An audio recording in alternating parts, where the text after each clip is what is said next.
हे खरात एक प्रकारचं ओशनो जल बनवायचे। तर हे ओशनो जल काय आहे? ओशनो जल म्हणजे एक कॉफ सिरप होतं, त्याच्यात पाणी घालायचे आणि कुटून वायग्रा घालायचे अशी माहिती मिळालेली आहे।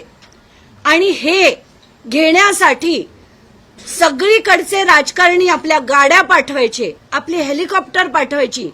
एक माणूस तर त्यातला तिरुपती बालाजी ट्रस्टचा ट्रस्टी आहे। आता इतकं धक्का बसतो हे सगळं ऐकून।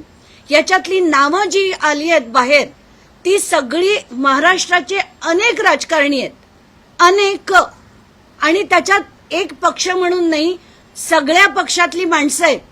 ती अगदी थेट गाड्या पाठवून हे सो कॉल्ड ओशनो जल घ्यायला त्यांची माणसं पाठवायचे।